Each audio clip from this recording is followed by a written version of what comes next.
जब भी दुस्साहस करेंगे ऐसे ही पिटोगे जैसे बरेली के अंदर पीटे गए हो।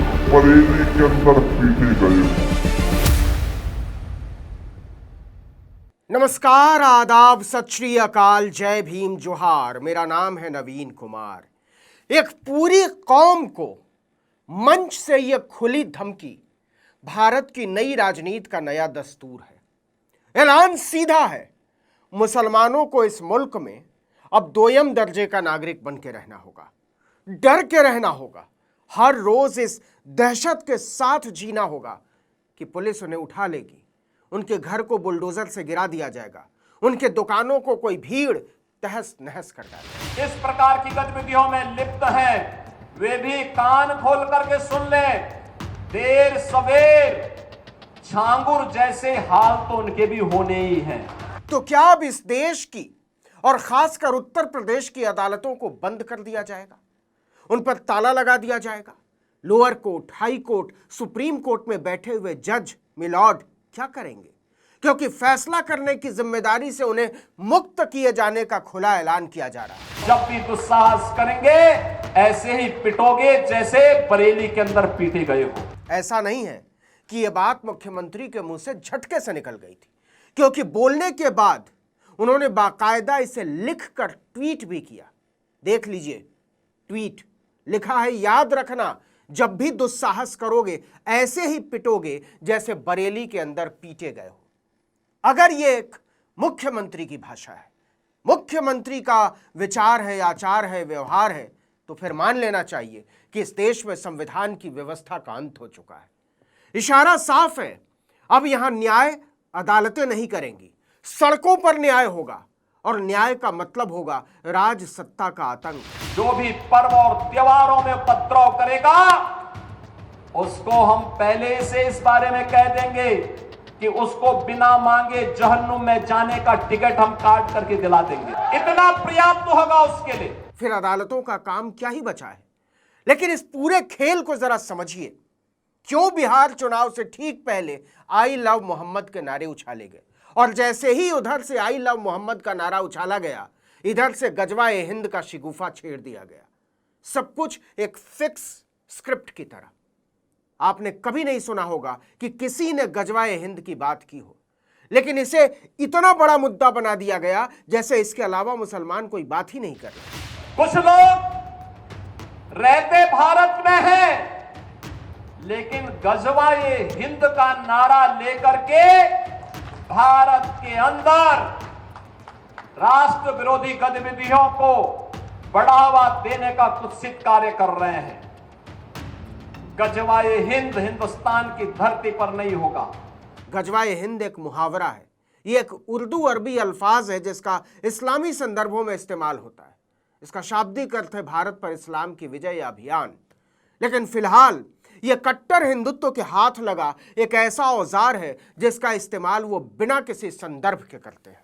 कौन करना चाहता है गजवा-ए हिंद? योगी आदित्यनाथ कहते हैं कुछ लोग। वो कुछ लोग कौन है? वो कुछ लोग कहां रहते हैं? वो कुछ लोग क्या करते हैं? इसका कोई जवाब नहीं। सब कुछ हवा हवाई। गजवा-ए हिंद की कल्पना करना भी और उसका सपना देखना भी जहन्नुम में जाने का टिकट का रास्ता पैदा कर देगा।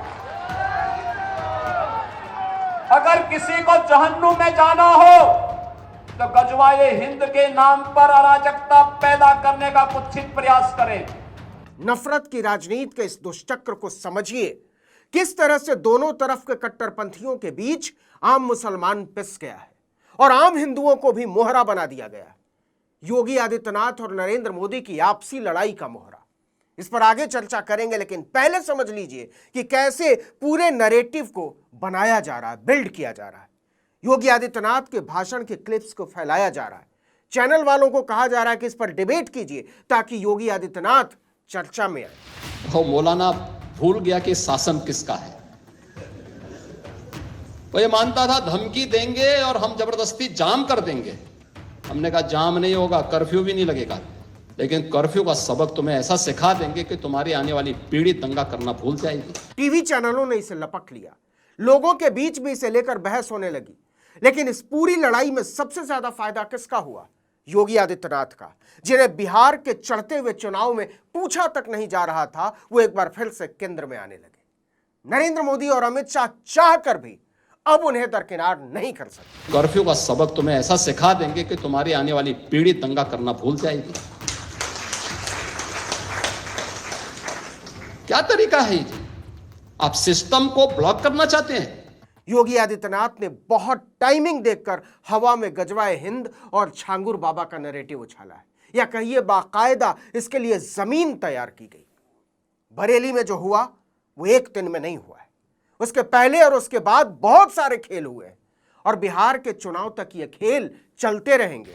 जलालुद्दीन ने अपना उपनाम रख दिया था छांगुर बाबा, जिससे हिंदू भ्रम में रहे, समाज की आंखों में धूल झोंक लेगा, लेकिन पापी कितना भी अपने पाप को छुपाने का प्रयास करेगा, उसका पाप का समय तो पाप का घड़ा भरना ही भरना है, और पाप का घड़ा भरेगा इस धरती माता उसको कभी बर्दाश्त नहीं कर पाएगी।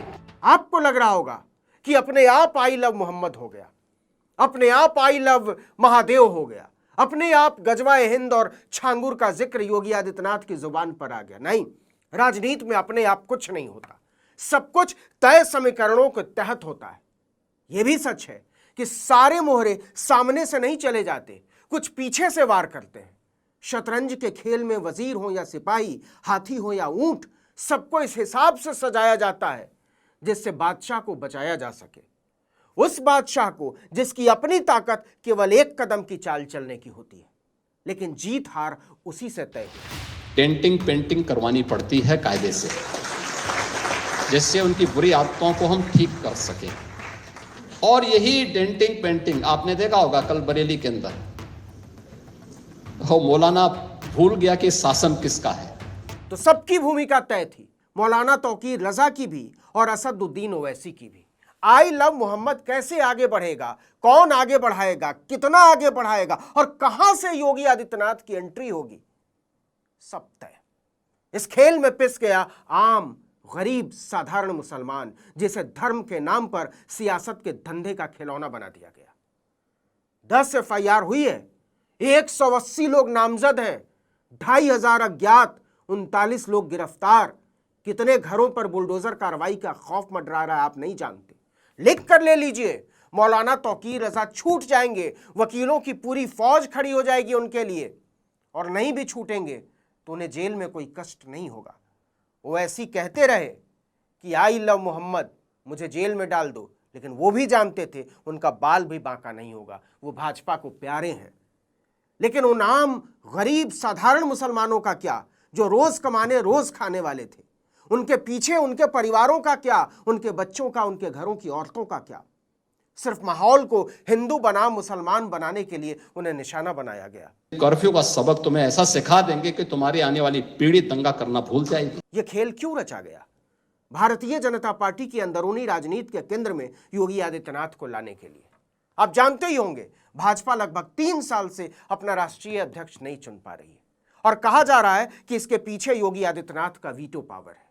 संघ तो चाहता ही, मोदी शाह को एक आंख नहीं सुहाते योगी, लेकिन योगी उन्हें आंख तरेरते हुए यूपी की सत्ता में बने हुए। संघ शिद्दत से नरेंद्र मोदी के विकल्प की खोज कर रहा है, लेकिन अभी तक वो इसमें कामयाब नहीं हो पाया है। मोदी के बाद कौन का सवाल अमित शाह को बिल्कुल पसंद नहीं। योगी आदित्यनाथ का नाम आने पर शाह के भरोसेमंद निशिकांत दुबे बुरी तरह भड़क गए थे। इस पूरी घटना ने योगी आदित्यनाथ को भाजपा की राजनीति के केंद्र में ला दिया है। यही इसका मकसद था। उन्होंने बहुत सधे हुए तरीके से सियासत की शतरंज के अपने मोहरे चुने, अपनी चालें चली और बाजी को अपने पक्ष में मोड़ लिया। लेकिन इसका जो सबसे ज्यादा असर होगा वो बिहार के चुनाव में होगा। कोई नहीं जानता वो गरीब मुसलमान कब छूटेंगे जिन्हें जेल में डाला गया है, और जो आने वाले दिनों में डाले जाएंगे। इंसाफ के सवाल पर अदालतें कैसे सोचती हैं और कैसे चलती हैं, इसका उदाहरण पूर्व चीफ जस्टिस DY चंद्रचूड़ ने हमारे सामने खुलकर रख दिया है। सत्ता की इच्छाओं पर रेंगने वाले अलबेले मिलॉर्ड वो अकेले तो नहीं होंगे। इस वीडियो में इतना ही, लेकिन अगर आपने आर्टिकल 19 इंडिया को अब तक सब्सक्राइब नहीं किया है तो फौरन कर लीजिए, बेल आइकॉन दबाइए, घंटी जैसी आकृति, लाइक कीजिए और कमेंट करके बताइए हमारा वीडियो आपको कैसा लगा। हमारा ट्विटर हैंडल है article19_India और मेरा ट्विटर हैंडल है नवीन जर्नलिस्ट। नमस्कार।